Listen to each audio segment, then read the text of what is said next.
Iya, pertanian khususnya di Sumatera Selatan berjalan baik. Ya, apalagi Bapak Gubernur ini mempunyai program mandiri pangan Sumatera Selatan. Wah, ini kan luar biasa. Jadi hampir setiap saat itu dalam melakukan kunjungan kerja itu kita ikut serta di situ melihat fakta yang sebenarnya ada di lapangan. Dan boleh dikatakan hampir rata-rata di sentra-sentra tertentu petani-petani di Sumatera Selatan ini kehidupannya mapan, tidak sebagaimana yang benar-benar kehidupannya di bawah garis kemiskinan itu. Sehingga ketika ada penilaian ya oleh pemerintah pusat dilakukan survei, Sumatera Selatan ini boleh dikatakan masuk peringkat 11 dalam penurunan kemiskinan ekstrim. Kemudian dalam penurunan angka stunting.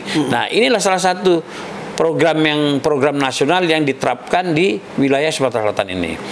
Nah, terbukti dengan adanya menurun angka stunting dan kemiskinan ekstrim inilah terlihat di situ peran kita juga ada.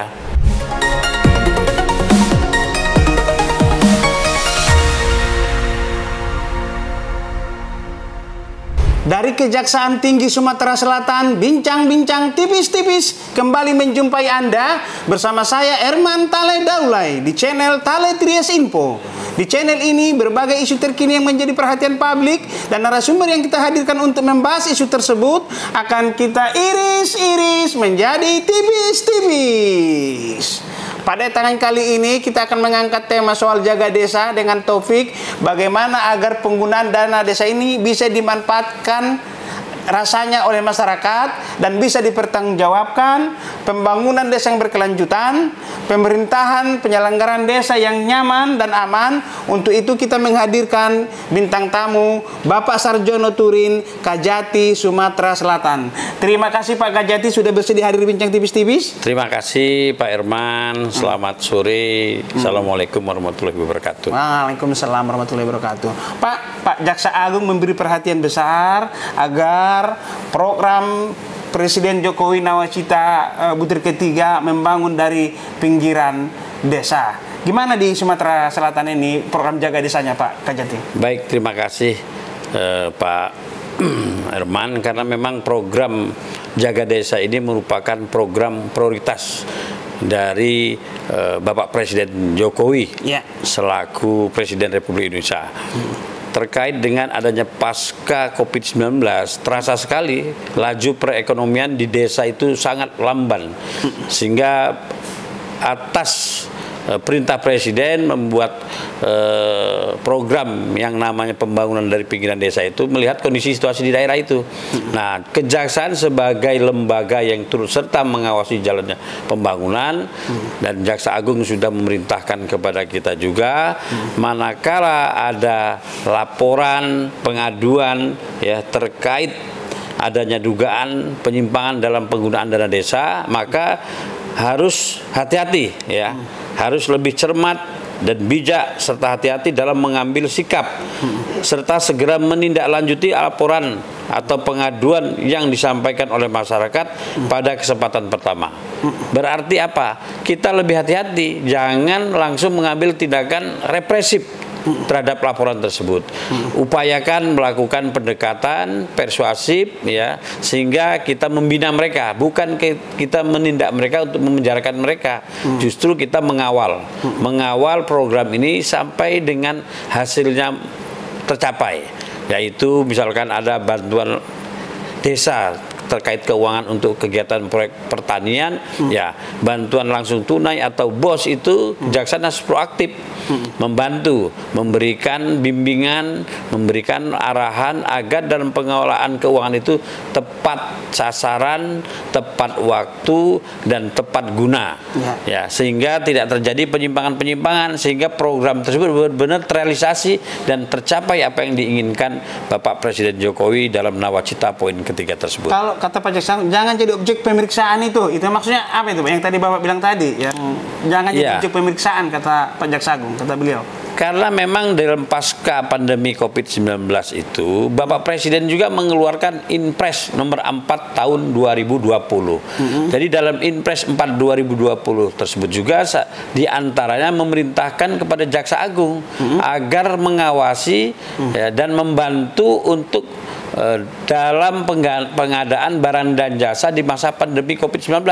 Artinya apa? Bapak Jaksa Agung juga mendelegasikan perintah ini kepada Kajati, dan Kajati memerintahkan kepada para Kajari berikut jajarannya agar dalam menyikapi laporan dugaan penggunaan pengelolaan keuangan desa itu benar-benar dikawal. Jangan diambil tindakan represif. Karena ini merupakan program nasional. Kalau tidak dimulai dari atasannya, ya kita kapan lagi kita memberikan kontribusi dalam pengamanan pembangunan masyarakat kita ini. Nah, oleh karena itu di perangkat desa itu kita teliti benar-benar. Jangan sampai anak ketidakpahaman kepala desa dalam mengelola keuangan itu dijadikan objek untuk melakukan pemeriksaan oleh aparat-aparat kita di tingkat bawah. Yang peran APIP di sini gimana Pak? Manakala kita mendapatkan laporan dugaan adanya penyimpangan dalam pengelolaan keuangan desa itu, sebelum kita menindaklanjuti ke pro justisial, alangkah baiknya meningkatkan kerjasama ini kepada aparat pengawas internal pemerintah atau satuan APIP yang ada di satuan kerja wilayah tersebut. Jadi apabila laporan itu masuk kepada kita lebih dulu menyerahkannya kepada APIP. Nanti APIP kita minta laporannya, apakah hasil investigasinya itu terkait adanya penyimpangan administratif atau penyimpangan terhadap perbuatan melawan hukum yang merugikan keuangan negara. Nah, kita lihat di situ apakah ada mens rea-nya, ada niatnya untuk melakukan penyimpangan itu atau tidak. Kalau hanya maladministrasi, sebaiknya kita selesaikan melalui hasil audit dari para APIP tersebut untuk diselesaikan secara administratif.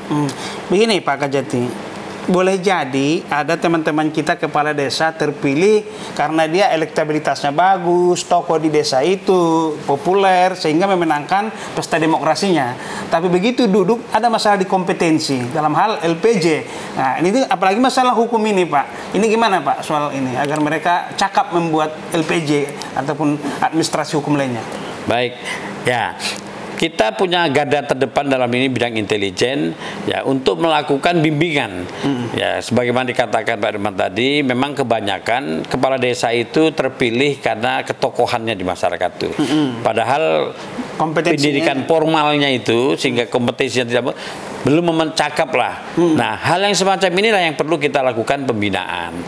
Kalau memang dalam pelaksanaan program pembangunan desa itu pertanggungjawabannya tidak bisa dilaksanakan dengan baik, tentu di antara kelompok-kelompok tani di desa itu ada yang mampu. Nah, kita minta dan kita bimbing orang ini untuk menjadi yang membuatkan laporan pertanggungjawabannya itu. Nah, kita juga di samping itu sudah merekrut auditor-auditor itu. Nah, auditor inilah akan kita kirimkan ke Satker di mana wilayah desa itu yang memiliki pekerjaan ataupun laporan yang agak kurang baik, sehingga kita bimbing dia untuk membuat laporan pertanggungjawaban yang lebih baik. Dan ini kita sampaikan nanti kepada APIP untuk menilainya. Nah, kalau hanya terkait hanya masalah kepala desa atau kelompok tani itu tidak mampu membuat pertanggungjawaban, tetapi realisasi fisiknya ada, terlaksana dengan baik sesuai dengan petunjuk teknisnya, maka hal itu tidak perlu dilakukan penindakan secara yuridis formil gitu loh. Jadi kedepannya para desa ini kan lebih baik dalam membuat pertanggungjawaban keuangan yang telah dia terima itu, sehingga terhindar dari masalah hukum di kemudian hari, dan dia tenang dapat melaksanakan program-program yang telah menjadi nawacitanya Bapak Presiden Jokowi. Jangankan teman-teman di desa ya Pak ya, kita pun kadang yang sering di lapangan membaca peraturan gitu ya. Seringkali ketinggalan nggak update masalah perpres lah, pengadaan seperti itu. Kadang di situ kita ada kendala gitu loh Pak Kajati. Itu dia. Saya selaku Kepala Kejaksaan Tinggi selalu memberikan arahan kepada satker yang berada di wilayah. Apabila Anda menerima laporan pengaduan terkait pertanggungjawaban pengelolaan keuangan di desa-desa yang dilaporkan seolah-olah ya, ini kepala desa telah melakukan penyimpangan, korupsi, melakukan pengelolaan desa. Nah, ini jangan cepat Anda membuat suatu pendapat ataupun kesimpulan ini sudah benar dilaporkan masyarakat dan dilakukan tindakan represif. Jangan. Baca dulu regulasinya, saya bilang. Anda baca regulasinya, kapan waktu pelaksanaan kegiatan oleh kepala desa, kemudian bagaimana petunjuk teknisnya, sehingga Anda paham. Jadi jaksa pun harus paham tentang adanya regulasi, bahwa di masa pandemi COVID, bahwa semua kegiatan pengadaan barang dan jasa terkait juga penyaluran dana bantuan langsung tunai, dana BOS, itu ada pengecualian.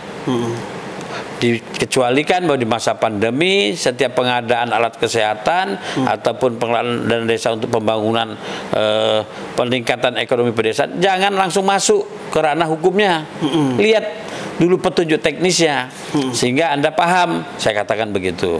Ada Inpres yang namanya Inpres 4 tahun 2020, ada Inpres nomor 18 tahun 2020. Itu semua banyak sekali aturan-aturan atau regulasi yang dikeluarkan oleh pemerintah di masa pandemi tersebut. Dan Inpres tersebut memerintahkan kepada Jaksa Agung juga. Sehingga Jaksa Agung juga memberikan kepada kita agar kita lebih hati-hati, lebih bijak dalam penanganan terhadap laporan pengaduan dugaan penyimpangan pengelolaan dana desa yang ada di masyarakat pedesaan itu. Dan alangkah baiknya penyerahan itu diserahkan melalui APIP terlebih dahulu. Nanti kita dalam kurun waktu 30 hari meminta laporan yang dibuat oleh APIP tersebut. Apakah itu penyimpangan terhadap maladministratif karena ketidakmampuan kepala desa dalam membuat pertanggungjawaban, atau memang sudah ada mens reanya, niatnya daripada aparat itu tersedia untuk mengambil uang itu. Nah, itu yang harus menjadikan pertimbangan bagi kita selaku aparat penegak hukum yang ada di wilayah Sumatera Selatan ini. Saya selalu ingatkan itu. Enggak, ini Pak Kajati, kemarin waktu rapat kerja Komisi 3 dengan Pak Jaksa Agung, anggota DPR RI dari fraksi Nasdem Ibu Ari Egahni menyampaikan kepada Pak Jaksa Agung agar kepala desa di desa-desa tidak takut lagi mencalonkan diri jadi kepala desa karena ketakutan itu. Untuk itu teman-teman dari Insan Adiaksa harus melakukan pendampingan, pengawalan, cegah dini sehingga para kepala desa bisa bekerja dengan nyaman, maka dana desa pun bisa dirasakan manfaatnya oleh masyarakat, pembangunan sustainable berkelanjutan. Itu gimana Pak soal kecemasan tadi itu? Ya, kita kan ada yang namanya jaksa masuk desa, jaga desa, ya? Jaksa masuk sekolah, jaksa jaga desa. Itu tujuannya untuk mengkondusifkan wilayah. Oh iya. Jadi agar di wilayah itu tidak terjadi kegalauan, sehingga jaksa-jaksa ini yang kita perintahkan untuk mengawal, ya, mengawal kebijakan-kebijakan pemerintah dan mengawal juga terhadap masyarakat itu agar taat hukum, agar mengerti hukum, sehingga kalau ada yang seperti tadi dikatakan mereka takut menjadi kepala desa, tentu akan kita berikan pembekalan bahwa tugas kepala desa itu adalah bagaimana kemudian melaksanakan apa sehingga ke depan Anda benar-benar mengerti masalah pemerintahan di desa. Nah, ini kejadian banyak ada beberapa yang saya tangani kebetulan terkait masalah pengelolaan dana desa. Begitu kita panggil kepala satkernya dan tim penyelidiknya, kita minta dia paparan, ternyata apa yang dia tangani tersebut hampir dikatakan menyimpang dari apa yang menjadi arahan pimpinan di atas, bahwa dana desa ini di masa pandemi COVID jangan Anda sentuh karena akan menjadi suatu hal yang rancu. Nah, karena situasional berbeda di masa keadaan yang normal. Betul. Nah, sehingga kita kembalikan ke marwahnya. Kecuali ada juga satu kasus di daerah mana di kabupaten, ada salah satu kita di sini, di mana di sana ada kasus tanah adat yang kemudian dialihkan menjadi tanah desa karena dikerjasamakan dengan swasta. Ada namanya kompensasi uang yang nilainya cukup signifikan. Nah, tanpa ada rapat desa, kemudian uang itu dikuasai. Nah, kalau itu berarti sudah ada niat atau mensreanya dari kepala desanya dan perangkatnya untuk menguasai uang kompensasi tadi. Maka oleh karena itu saya dorong dia untuk ditindaklanjuti ke tingkat penyidikan. Nah, beda dengan ketika ada dana bansos, dana BLT untuk membangun peningkatan pertanian pedesaan yang benar-benar tanah itu murni dari APBN maupun APBD, itu harus kita kawal. Jangan salah tafsir bahwa itu uang bisa untuk dibagi-bagian. Justru uang ini untuk meningkatkan ekonomi desa. Dan di kepala desanya kita kasih pengarahan, kita kawal, kita arahkan dan kita sosialisasikan kepada masyarakat yang ada di desa itu. Bahwa ini ada bantuan untuk digunakan dalam rangka meningkatkan ekonomi pedesaan saudara. Pak, di desa itu kan identik dengan pertanian, Pak. Istilah kelompok tani, ya kan? Kalau kelompok tani juga bisa bekerja dengan baik, produktif, berarti kan pangan kita juga akan terjaga dan aman. Gimana Pak soal pertanian ini dulu Pak? Agak perhatiannya lebih ini gitu. Iya, pertanian khususnya di Sumatera Selatan berjalan baik. Ya, apalagi Bapak Gubernur ini mempunyai program mandiri pangan Sumatera Selatan. Wah, ini kan luar biasa. Jadi hampir setiap saat itu dalam melakukan kunjungan kerja itu kita ikut serta di situ melihat fakta yang sebenarnya ada di lapangan. Dan boleh dikatakan hampir rata-rata di sentra-sentra tertentu petani-petani di Sumatera Selatan ini kehidupannya mapan, tidak sebagaimana yang benar-benar kehidupannya di bawah garis kemiskinan itu.